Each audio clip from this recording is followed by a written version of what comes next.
Membaca Tanda-Tanda, karya Taufik Ismail.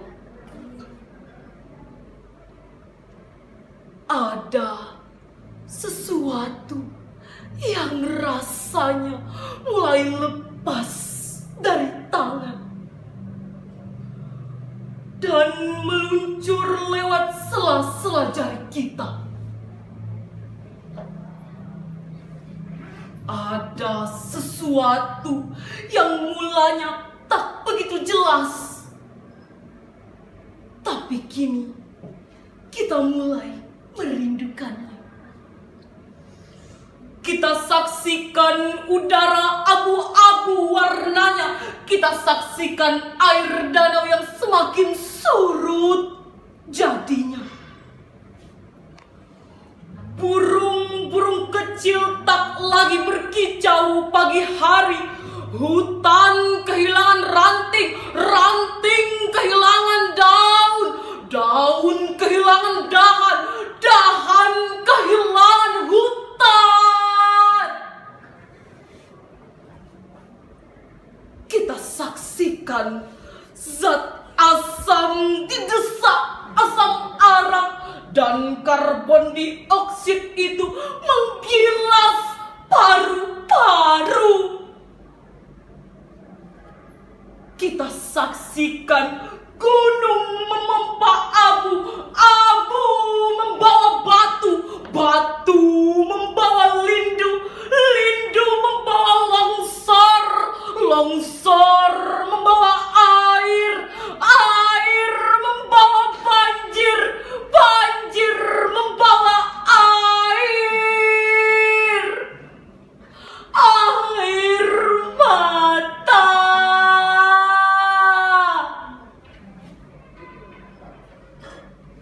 Kita telah saksikan 1000 tanda-tanda. Bisakah kita membaca tanda-tanda? Allah, kami telah membaca gempa, kami telah disapu banjir, kami telah dihalau api dan hama, kami telah dihujani abu dan batu.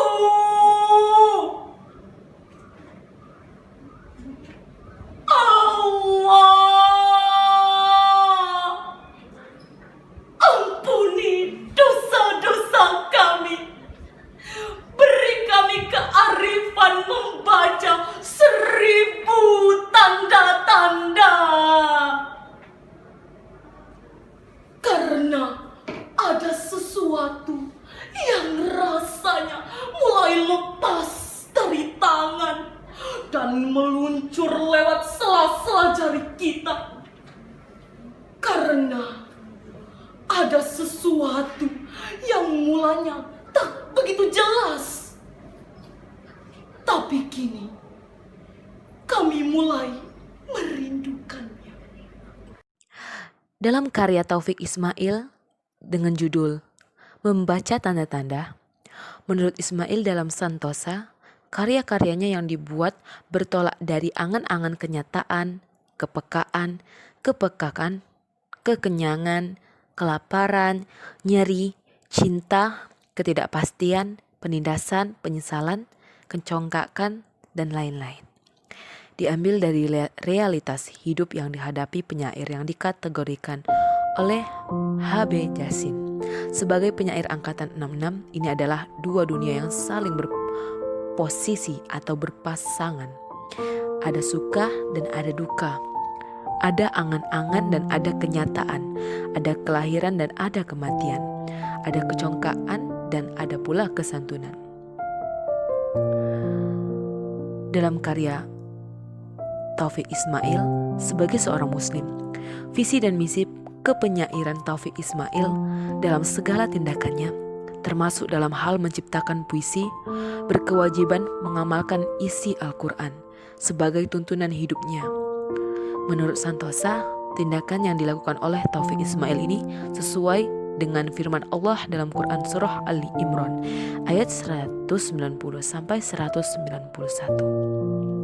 Ayat di atas memberikan petunjuk kepada kita bahwa orang yang menggunakan pikirannya wajib menangkap dan meyakini bahwa semua gejala alam yang terbentang di dunia ini, bergeraknya angin, bergantinya siang dan malam, berputarnya bumi mengelilingi matahari, tersebarnya bintang-bintang di langit, daun yang gugur dan semua makhluk ciptaan Allah itu merupakan tanda keagungan, kebijaksanaan, keadilan dan kekuasaan Tuhan yang Maha Esa. Melalui puisi membaca tanda-tanda, Taufik Ismail ingin mengajak pembaca melakukan kegiatan membaca terhadap gejala-gejala alam yang terjadi di sekitar kita. Kemampuan Taufik Ismail membaca tanda-tanda zaman tersebut sebagai suatu kabar kepada kita agar memperhatikan gejala alam yang semakin lama lepas dari genggaman tangan kita. Karena ada sesuatu yang hilang, ada sesuatu yang harus kita raih kembali seperti mulanya. Manusia tentu akan merindukan suasana yang alami, yang semurni-murninya suasana alam sebelum terjamah oleh tangan-tangan teknologi manusia. Membaca tanda-tanda zaman seperti yang dilakukan oleh Taufik Ismail itu sebagai suatu respon atau tanggapannya terhadap realitas seperti pengakuannya. Di dalam puisi membaca tanda-tanda banyak gejala alam yang Taufik Ismail ambil sebagai sumber inspirasinya. Taufik Ismail ingin mengajak pembaca untuk memperhatikan, mengamati perubahan alam yang terjadi, merenungi semua yang telah dilakukan di dalam puisinya, memakai pilihan kata membaca gempa, disapu banjir, dihalau api dan hama, dihujani abu dan batu. Pilihan kata yang dipakai oleh Taufik Ismail sebagian besar mengandung sindiran dan refleksi terhadap diri pribadi manusia sebagai hamba Allah. Dalam mengungkapkan mulai rusak dan punahnya hutan, Taufik Ismail menggunakan kata-kata kehilangan. Tipografi puisi yang digunakan oleh Taufik Ismail merupakan gabungan dari bentuk yang konvensional dan inkonvensional. Bentuk yang inkonvensional terdapat pada bait pertama, kedua, keempat, ke-10 dan ke-11. Bentuknya yang menggantung dengan huruf besar di baris pertama yang kemudian pada awal baris berikutnya diawali dengan huruf kecil. Permainan bunyi juga digunakan Taufik Ismail dalam puisinya ini.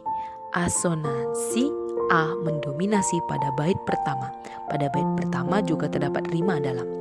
Selain pada bait pertama, asosiasi A juga terdapat dalam bait ke-6. Gaya bahasa juga turut berperan serta menciptakan suasana yang sunyi, gundah, dan sendu. Paradoks yang terdapat pada bait kedua, baris pertama, kedua, dan ketiga. Ada sesuatu yang mulanya tidak begitu jelas, tapi kini kita mulai merindukannya. Gaya bahasa satire terdapat pada bait ke-6. Bisakah kita membaca tanda-tanda? Gaya bahasa klimaks dipergunakan pada bait kelima yang menyatakan suatu kejadian memuncak dari berbagai bencana yang terjadi, yaitu mendatangkan tangis jeritan yang bisa saja mewakili keadaan yang sangat sedih dan kematian. Dari semua unsur intrinsik itu mendukung ide atau gagasan yang ingin diungkapkan oleh Taufik Ismail.